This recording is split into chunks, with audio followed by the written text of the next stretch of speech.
तो हेलो जी हेलो, कैसे हैं आप सब। उम्मीद करता हूँ आप सब बहुत अच्छे होंगे और आपका हमारे चैनल पर विजिट करने के लिए बहुत बहुत धन्यवाद। आपसे हमारा आज भी सिर्फ एक ही छोटा सा रिक्वेस्ट है कि कम से कम जितना हो सके आप वीडियो को लाइव देख लिया करिए, डाउनलोड करके मत देखा करिए। ऐसे हमारी रीच गिर जाती है, वीडियो ज़्यादातर लोगों के पास पहुँच नहीं पाती है। तो बस ये छोटी सी रिक्वेस्ट है। तो आइए चलते हैं आज के अपने टॉपिक पर। आज की वीडियो में हम शुगर केन को देखने वाले हैं। इस सीरीज में हमने अब तक दो चीज़ देख ली है, वीट देख लिया है, हमने राइस देख लिया है। आज की वीडियो में हम शुगर केन देखेंगे और उसके बाद लेग्यूम्स देखेंगे। इसकी कहानी खत्म हो जाएगी। तो आइए शुगर केन के बारे में स्टार्ट करते हैं। देखिए, बात की जाए अगर शुगर केन की, तो शुगर केन को हिंदी में गन्ना के नाम से जाना जाता है, ईख कहते हैं, ऊख के नाम से जाना जाता है और पुंडिया भी कहते हैं। ठीक है, उसके अलावा कुछ अन्य जगहों पर अन्य नामों से भी इसे जाना जाता है। इंग्लिश में इसे शुगर केन के अलावा नोबल कैन भी कहते हैं और भी कुछ और चीज़ें कहते होंगे, तो कहते होंगे इंग्लिश में। ऐसे ही मतलब अलग अलग जगहों पे इनके बहुत सारे नाम देखने को मिलते हैं। शायद मणिपुर में इन्हें चू के नाम से जानते हैं, चू कहते हैं ईख को, वहाँ पे उसे ऊख या ईख भी कहते हैं। तो ये सब बहुत सारे शुगर केन के नाम हैं। और इनका जो प्रोडक्शन की बात करें तो इनका प्रोडक्शन ट्रॉपिकल, सब ट्रॉपिकल, हर तरीके के रीजन में होता है। लेकिन हम इस बेसिस पे साफ साफ ये कह सकते हैं कि इसका प्रोडक्शन पूरे वर्ल्ड वाइड होता है। ठीक है, पूरे वर्ल्ड वाइड, ये नहीं है कि सिर्फ कुछ ही जगहों पे होता है। ये पूरे कह सकते हैं पूरे विश्व भर में इसका प्रोडक्शन किया जाता है। किसके लिए? शुगर के लिए, एथेनॉल के लिए और इनसे बनने वाले कुछ अन्य प्रोडक्ट्स के लिए इसका प्रोडक्शन करते हैं। और अब बात करते हैं ये शुगर कैन के फैमिली के बारे में। तो देखिए, आपको देखने ही में लगता है घास के जैसा है, तो ये भी आपका ग्रास फैमिली का ही मेंबर है। यानी कि ये फैमिली ग्रैमिनी या कह लीजिए प्रेजेंट नाम के हिसाब से पोइसिया का, ठीक है, पोइसी का मेंबर है। किसका? फैमिली पोइसी का, जिसका पुराना नाम क्या था? ग्रैमिनी है, तो उस ग्रैमिनी का मेंबर है। और जीनस कौन सी है जो सबसे फेमस है, जो बहुत जगहों पे समझ वर्ल्ड वाइड जो बोई जाती है, उस जीनस का नाम है सैक्रम। सैक्रम जीनस की जितनी भी आपके स्पीसीज हैं उनको सबसे अधिक मात्रा में पूरी दुनिया भर में बोया जाता है, उनका कल्टीवेशन किया जाता है।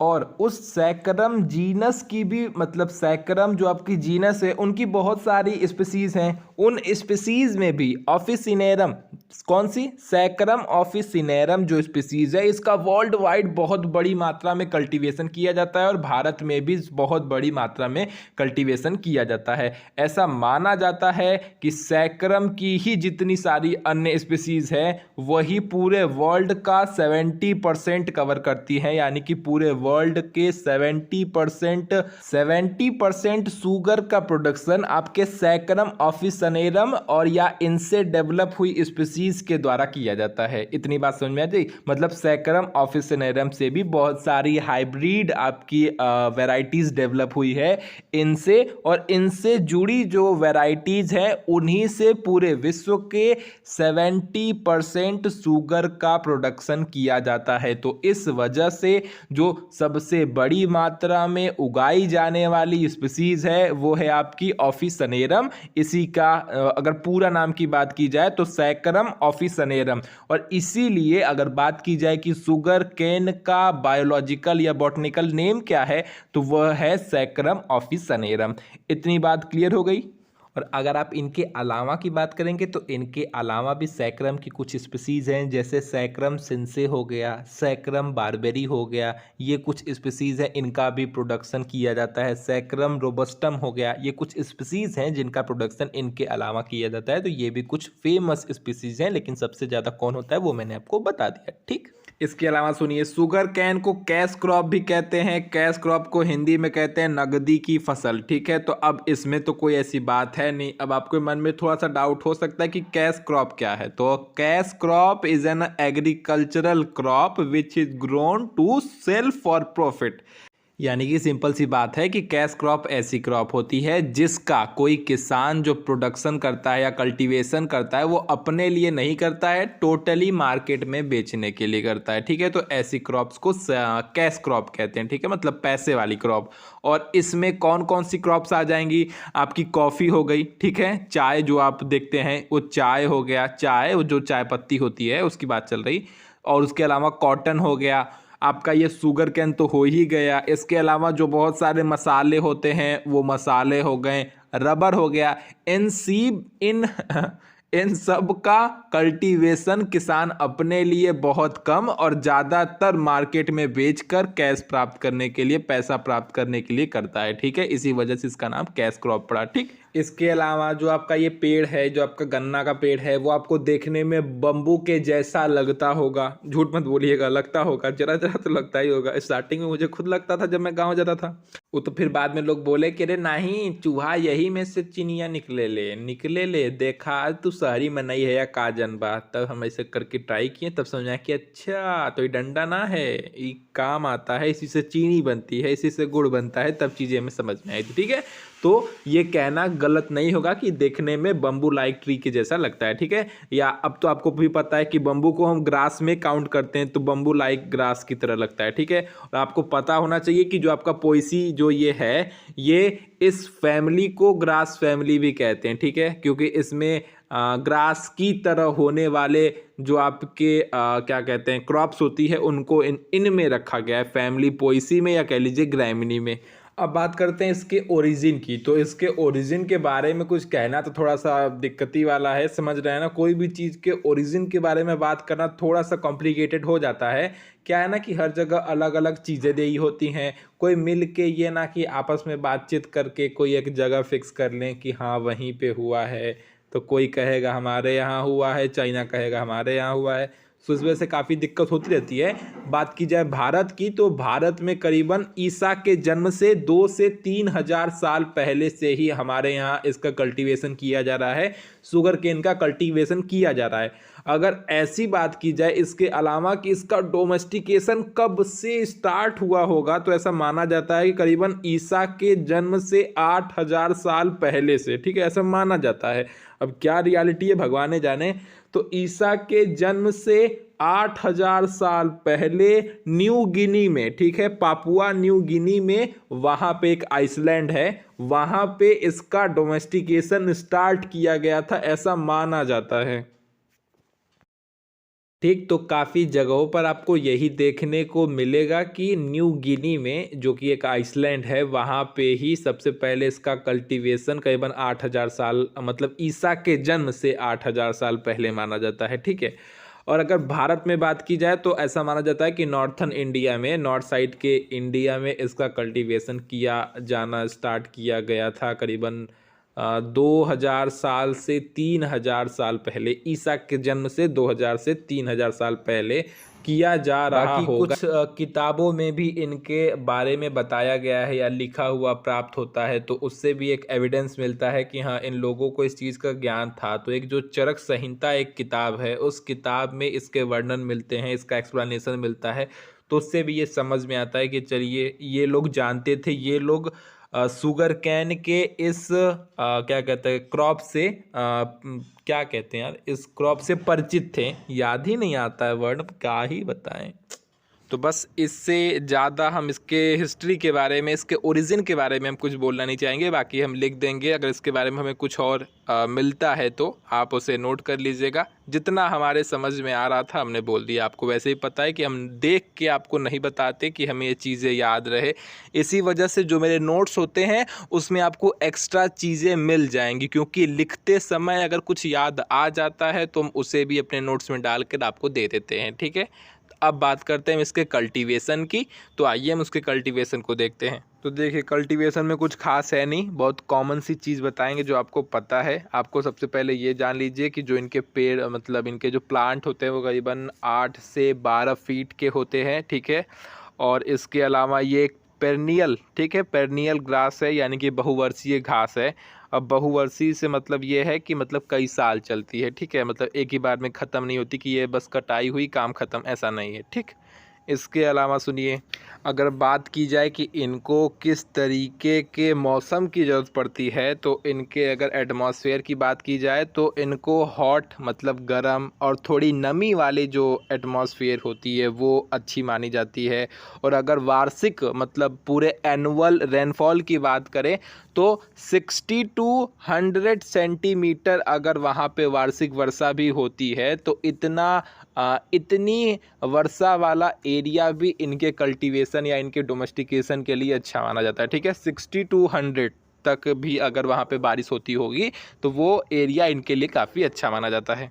चलिए अब बात आएगी बुआई की। अगर बुआई की बात की जाए तो बुआई के लिए सबसे अच्छा अगर कोई समय माना जाता है, इनके लिए बहुत अच्छा समय अगर माना जाता है तो वो करीबन अक्टूबर से नवंबर के बीच का समय माना जाता है। अगर इसके अलावा बात की जाए तो आपका फरवरी और मार्च में भी लोग इनकी बुआई करते हैं। सो इस वजह से, लेकिन अच्छे समय की बात की जाए तो वो तो अक्टूबर से नवंबर है, लेकिन फरवरी और मार्च में भी लोग बुआई करते हैं। तो आप ये 2 टाइम लिखेंगे तो ज़्यादा बेटर होगा। ठीक है, तो हमें सबको लेके चलना है तो इस चीज़ को भी हमारा ध्यान देना जरूरी है। बात की जाए टेम्परेचर की तो करीबन इनको स्टार्टिंग के समय में जब इनकी बुआई की जाती है उस टाइम पे इन्हें करीबन थोड़ा ठंडा मौसम चाहिए होता है। तो करीबन 20 डिग्री सेल्सियस का जो टेम्परेचर होता है वो इनके लिए अच्छा माना जाता है। लेकिन धीरे धीरे जब ये मैच्योर होने लगते हैं तो इनको थोड़ा हाई टेम्परेचर चाहिए होता है, करीबन 30 टू 35 के आसपास। तो इस वजह से हम ये कहेंगे कि 20 से 35 डिग्री सेल्सियस का टेम्परेचर इनके लिए बहुत अच्छा माना जाता है। ठीक है, और आपको ऐसे ना लिखना पड़े इस वजह से मैंने 20 टू 35 के बीच बोल दिया है, वरना आप ऐसे भी लिख सकते हैं कि स्टार्टिंग के टाइम पे इन्हें करीबन 20 डिग्री सेल्सियस के आसपास का टेम्परेचर चाहिए होता है, 15 टू 20 कर दीजिएगा। और बाद में जब धीरे धीरे ये डेवलपमेंट में या अपने मैच्योरिटी के स्टेजेस में जाने लगते हैं तब इन्हें करीबन 30 टू 35 डिग्री सेल्सियस के आसपास का चाहिए होता है। आप इस तरीके से भी लिख सकते हैं, आपके लिखने के ऊपर है। मैंने आपको सिंपली ऐसे बता दिया कि 20 टू 35 के बीच में चाहिए। देखिए, अगर आप चाहे तो हर एक चीज़ का, आपने वीट पढ़ा था इससे पहले और उससे पहले आपने राइस पढ़ा था, इन सब का अगर आप हर रोज़ रिवीजन करेंगे ना, जो कि करने में मुश्किल से 5 मिनट लगेगा। ठीक है, सिर्फ 5 मिनट, क्योंकि आपको पूरी चीज़ें तो पढ़नी नहीं है, सिर्फ आपको मेन पॉइंट देखना है। तो ऐसे आप बहुत आसानी से पढ़ लेंगे और रिवीजन करने से फ़ायदा ये होगा ना कि आपको जब पेपर में आएगा तो डाउट नहीं होगा, क्योंकि आप एक जैसी कई चीज़ पढ़ रहे हैं। आपने वीट पढ़ा, आपने शुगर कैन पढ़ा, कल को आप लेग्यूम्स पढ़ेंगे, उसके बाद आपने राइस पढ़ा था।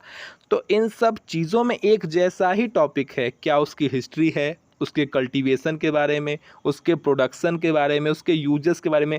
चलिए, प्रोडक्शन और यूजेस में तो बात समझ में भी आती है। जो आपकी हिस्ट्री है, जो आपका कल्टीवेशन है, जो आपके हिस्ट्री में टाइमिंग है, ये सब काफ़ी मिला जुला है। ठीक है, बात समझ रहे हैं, काफ़ी मिला जुला है। इसकी कल्टीवेशन में भी काफ़ी मिला जुला है।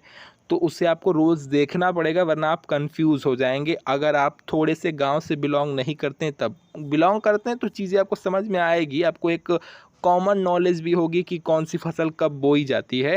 लेकिन अगर आप गांव से बिलोंग नहीं करते हैं तो ऐसे में आपको ये चीज़ें समझनी पड़ेगी कि क्या होती है रबी की फसल, क्या होती है आपकी कौन सी फसल थी यार, खरीफ की फसल।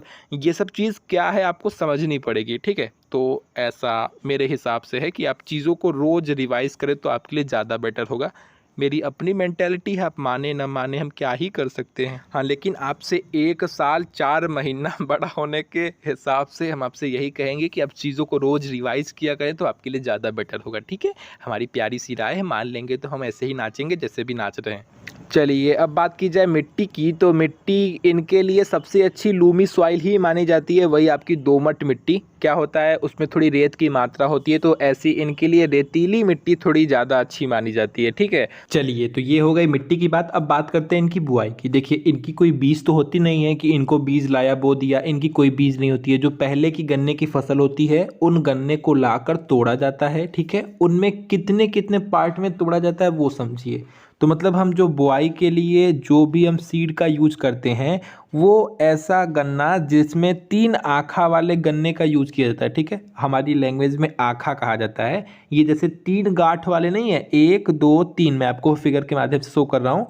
इस तरीके के 3 गांठ वाले या 3 आँखा वाले गन्ने को लेकर बोया जाता है, नालियों में बोया जाता है। ठीक है, ऐसी नालियाँ बना ली जाती है, इन नालियों में डाल के इस तरीके से बोया जाता है। देखिए मैं आपको फिगर में भी शो कर रहा हूँ, ऐसी छोटी छोटी 3-3 आँखा वाली या 2-2 आँखा वाली गांठ को लेकर इन नालियों में डालकर बो दिया जाता है और फिर इस तरीके से ये जम जाते हैं जो आपको फिगर में दिख रहा है, और फिर ये इस तरीके से ऐसे आपके तैयार हो जाते हैं। यहाँ पे मैंने आपको फिगर में ये भी दिखाया है कि किस तरीके से ये खेतों में ले जाया जाता है। देख रहे हैं ये कितने सारे छोटे छोटे टुकड़े हैं, ये सब 3 आँखा वाले या 2 आँखा वाले, मतलब 3 गांठ वाले या 2 गांठ वाले टुकड़े हैं। उन टुकड़ों को इस तरीके से नालियां बनाकर उन नालियों में बो दिया जाता है और फिर इस तरीके से ये जम जाते हैं। बात समझ में आ गई? सिंपल सी बात है, इसकी कोई बीज नहीं होती है। ये जो आपके पुराने प्लांट्स होते हैं, जो पुरानी आपकी फसल होती है, उन फसलों में से ही कुछ ऐसे निकाल कर उन्हें कट करके छोटे छोटे पीसेज में, एक पीस में करीबन 2 से 3 गांठ होनी चाहिए, जो कि मैं आपको फिगर में दिखा रहा हूँ। ऐसे बना बना के ऐसे तिरछे काट काट के फिर इनको वापस से बो दिया जाता है। तो उम्मीद करता हूँ आप बात समझ गए होंगे। चलिए अब बात करते हैं इनके पानी की। तो जान लीजिए पानी की इनकी बहुत ज़्यादा ज़रूरत होती है, ये पानी को बहुत अधिक मात्रा में कंज्यूम करते हैं। ठीक है, मतलब पानी वाली ही फसल है। इसके अलावा ये जान लीजिए कि गर्मी के टाइम पे 8 से 10 दिन में ही इनको पानी चाहिए होता है, ठंडी में 12 से 15 दिन में इनकी सिंचाई करनी पड़ती है। अब इसके अलावा बात की जाए इनकी कटाई की, देखिए कटाई के बारे में जान लीजिए, इनकी कटाई का कोई टाइमिंग एकदम फिक्स तो नहीं है, लेकिन ये है कि करीबन करीबन साल भर में तैयार हो जाती हैं। ठीक है, लेकिन कुछ लोग 10 महीने में भी काट लेते हैं। सो इनकी टाइम डिफरेंस है, इस वजह से हम नॉर्मली कह सकते हैं कि 10 से लेकर 15 महीने के बीच में इनकी कटाई कर ली जाती है, नॉर्मल सी बात है। तो बस ये आपका कल्टीवेशन हो गया। मैंने आपको ये बताया था ना कि पेरनियल ग्रास होता है, ये मतलब बहुवर्षीय घास होता है, एक बार में नहीं काम चल जाता है। आप एक बार कटाई करते हैं और साल मतलब कई सालों तक रहता है। ठीक है, सिंपल सी बात ये है। तो मेरे ख्याल से, मेरे हिसाब से मैंने आपको सब कुछ बता दिया है। कुछ रह गया होगा तो आप देख लीजिएगा, क्योंकि मैं तो वो चीज़ें लिख ही दूंगा, क्योंकि लिखते समय तो मेरे को याद आ ही जाएगा। अब बात करते हैं इनमें डिजीज़ेज़ की। तो एक ख़ास डिजीज़ है जो बहुत कॉमन है और आपने उसको देखा भी था, ये रेड रेड इनकी पत्तियां लाल लाल हो जाती है। ये इनके जो गन्ने हैं ये भी लाल लाल हो जाते हैं, उनमें दाने दाने पड़ जाते हैं, मतलब ऐसे छोटे छोटे होल टाइप सा हो जाता है। ठीक है, तो ये फंगस की वजह से होता है और नाम है इसका रेड रॉट डिजीज़। और ये अक्सर कर इनकी पत्तियों पर देखने को मिल जाता है, पत्तियां लाल होने लगती है, बिल्कुल लाल हो जाएंगी। आपने देखा भी होगा, मैं कोशिश करूंगा कि आपको वो इमेज शो कर पाऊँ जैसे इनकी पत्तियां हो जाती हैं। तो यह एक ऐसा रोग है या ऐसा डिजीज़ है जो बहुत कॉमन है, हर जगह देखने को मिल जाता है। ठीक है, तो चलिए बात करते हैं प्रोडक्शन की। अब प्रोडक्शन की बात हम बहुत धीरे से बताइएगा मत, इसमें भी हम लोग दूसरे नंबर पे हैं, पहले नंबर पे ब्राज़ील आता है। किसी को ये मत, दुनिया कोई पता नहीं है कि हम लोग इसमें भी दूसरे नंबर पे हैं। ठीक है, मतलब चावल में भी सेकंड पे थे, इसमें भी सेकंड पे थे। का ही बताएं, सब चीज़ देख के हमारा देह पर जरी रहा है हम कि खेती करें, हम अकेले थोड़ी ना उगा लेंगे। का ही बताएं, ब्राज़ील में करीबन करीबन ना पूरे विश्व का जो शुगर का प्रोडक्शन किया जाता है उसमें से 40% अकेला ब्राज़ील करता है। ठीक है, पूरे विश्व का 40% की बात चल रही है। और उसमें भारत कहाँ है? उसमें भारत सेकंड नंबर पे आता है और भारत 20% अपना शुगर का प्रोडक्शन करता है। सोचिए, 40-20 बहुत बड़ा अंतर है। और इसके अलावा जो आपका चाइना, इंडोनेशिया और भी जो देश हैं वो सब की तो बतिए छोड़ दीजिए, वो सब तो मान लीजिए 3rd 4th पे हैं ज़रूर, लेकिन जो इनके बीच का गैप है वो बहुत बड़ा है। ठीक है, बहुत बड़ा है। कहाँ? वो पूरे वर्ल्ड का 40% ब्राज़ील कवर करता है, उसके अलावा 20% हम लोग कवर करते हैं। तो हमारे और ब्राज़ील के बीच में ही 20% का गैप है। और ये 20% का गैप छोटा मोटा गैप नहीं भैया, बहुत बड़ा गैप है, बहुत बड़ा। चलिए क्या करें, अब इससे ज़्यादा हम रो नहीं पाएंगे, नहीं तो हमारी आंख भर आएंगी। देखिए अब इससे वो जान लीजिए कौन कौन कहाँ कहाँ पे है। तो ब्राज़ील आपका पहले नंबर पे है, फिर इंडिया है, फिर चाइना है, फिर थाईलैंड है, फिर पाकिस्तान है। इसका का ही नाम लेना है, हटाओ। चलिए, तो फिर अब बाहर के बारे में बहुत जान लिया, थोड़ा अपने बारे में जान लेते हैं। देखिए अपने बारे में बात की जाए तो भारत की बात की जाए तो भारत में सबसे ज़्यादा अगर कोई गन्ना का उत्पादन करता है, शुगर केन का प्रोडक्शन करता है, तो वो है हमारा उत्तर प्रदेश यानी कि यूपी। यहाँ से करीबन करीबन 50% तक तक, समझ रहे हैं। 50% शुगर का प्रोडक्शन उत्तर प्रदेश से होता है। इसके अलावा बाद में बाकी सब राज्य आ जाते हैं, आपके कर्नाटक, तमिलनाडु, आंध्र प्रदेश, गुजरात, बिहार, हरियाणा और पंजाब, महाराष्ट्र, ऐसे ही सब आ जाएंगे, ठीक है। तो सिंपल सी बात है, हमने आपको ये बता दी है।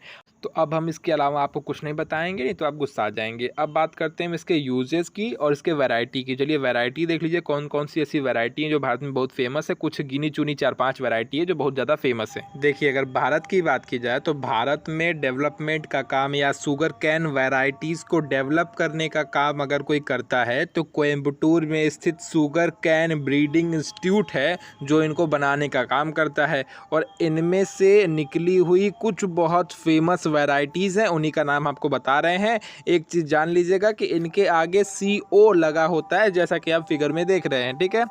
मतलब फिगर में नहीं, लिखा हुआ देख रहे हैं। अरे यार थोड़ी देर के लिए रुकना पड़ा था, बहुत ज़्यादा देर से प्रार्थना कर रहे थे इंसान, तो उन्हीं की वजह से रुकना पड़ा।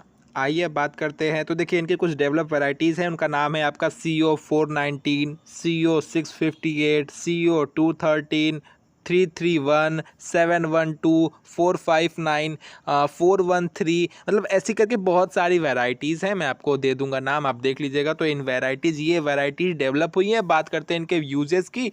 तो आइए यूजेस देख लीजिए, इनका यूजेस कहाँ कहाँ पर होता है। देखिए झूठ तो ना कहेंगे, लेकिन कुछ खास यूजेस समझ में ना आ रहा है हमको। अब गन्ना से हम क्या ही करते हैं, चाय बना लेते हैं, चीनी वीनी बन जाती है तो चाय के काम आ जाती है। और कहें तो गुड़ वुड़ बन जाता है, गुड़ खाने में भी मज़ा आता है। इसके अलावा और कोई इंडस्ट्रीज़ तो इसको यूज ना, हाँ एथिल अल्कोहल बनता है, मतलब एथनॉल बनता है, ये तो हम आपको स्टार्टिंग में ही बता दिए थे।